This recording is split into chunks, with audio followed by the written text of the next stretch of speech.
All right, good morning.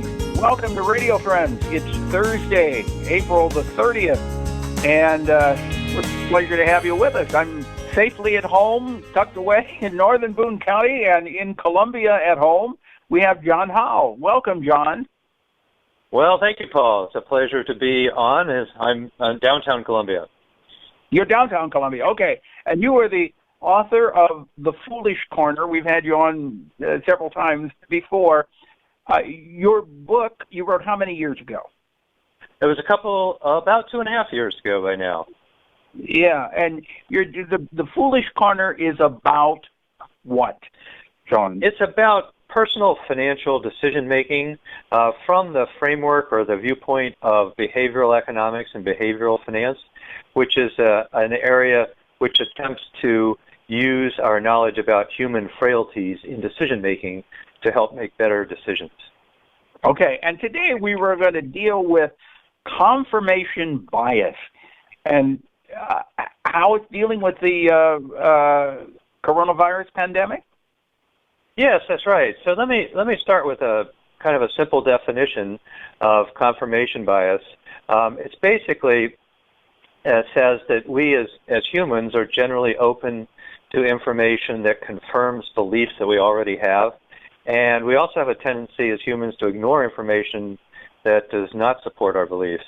Perhaps this isn't surprising because it's somewhat comforting to get the information that kind of reinforces things we already believe, and perhaps uncomfortable to have our worldview challenged a little bit. So I think this is something that all of us are subject to some extent or another. And some time ago, you and I talked about this in the context of personal financial decision-making, but I think it's actually an idea that's useful in a wide variety of settings. And as you suggested, we might be able to apply it to the current pandemic situation. And, one thing that I observe as we look out there is that there's just a wide divergence of opinion about what the right way to go is, even though most of us have access to basically the same information sets, same set of information. So I think confirmation bias can go a long way in explaining this dispersion of beliefs, and it's because people are selectively paying attention to what they want to hear and pretty much ignoring what they don't want to hear. Do you think all people are doing that? Well, I think there's several. I think a number of people who are either consciously or unconsciously aware of this tendency tend to seek out alternative views. I'm reminded there was a famous economist, John Maynard Keynes, who is reputed to have said, in fact, he may not have actually said it, but he's famous for maybe saying, "When the facts change, I change my mind. What do you do, sir?"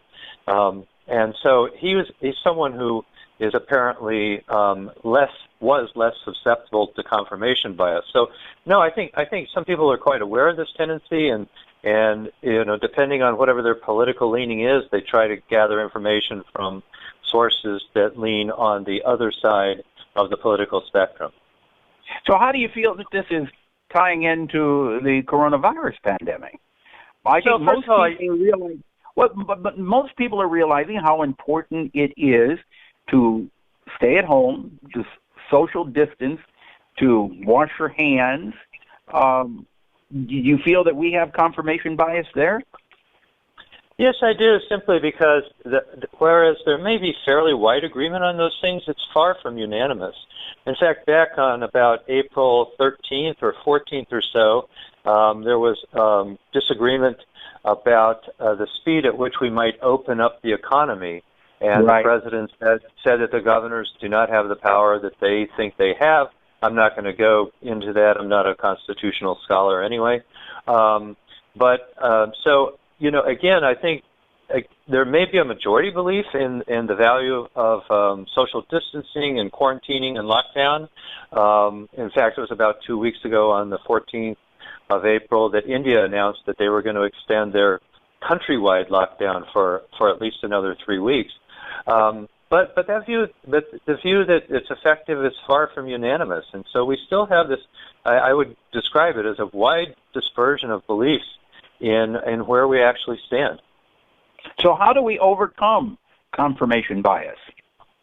Well, I found a quote from a book called The Laws of Human Nature. It came out in 2018, and the author is Robert Greene, and he said it probably better than I could say it, and this is very short, but it says, "Your first impulse should always be to find the evidence that disconfirms your most cherished beliefs." And so if we can have the kind of intellectual fortitude to do that, at least we can open ourselves up to alternative views. We don't have to be persuaded by them, but we can ask ourselves, are these other alternative views persuasive or not in light of what I know? And so kind of challenging yourself to at least take a step back and think about whether your beliefs are grounded in the evidence, in the best evidence that's available. And one of the problems we still face here at the end of April is there's still a lot we don't know about the coronavirus and how virulent it actually is, as an example. All right. Could you repeat that quote again? I like that. Sure. This is an exact quote. It says, "Your first impulse should always be to find the evidence that disconfirms your most cherished beliefs." And just to give credit where credit's due, a book called The Laws of Human Nature, written by Robert Greene, is the source of that quote. I like that, and it makes a lot of sense. I appreciate you sharing that with us today, John. So how are you doing personally in all of this? Well, thank you. I think I'm doing pretty well. On the Myers-Briggs scheme of things, I'm a strong introvert, so I suspect it may be a little bit easier. But I try to get out physically, out twice a day, just into the open air and so forth. I mentioned at the top of the show that I'm in downtown Columbia, which seems almost completely deserted because most of the students have left town. They probably left town 5-6 weeks ago, actually. And I'm staying in touch. This is common sense knowledge, but I stay in touch with a lot of people. I'm a little tired of Zoom meetings, but certainly stay in touch as best you can, given that you can't meet people in person. So thank you for asking, and I hope you are hanging in there as well. We are. For more information, they can get your book where? We're out of time, real quick. Amazon. It's called The Foolish Corner. All right, John Howe, thank you so much for coming by, and we'll visit with you again real soon. Thanks, Paul. Appreciate it. Bye-bye.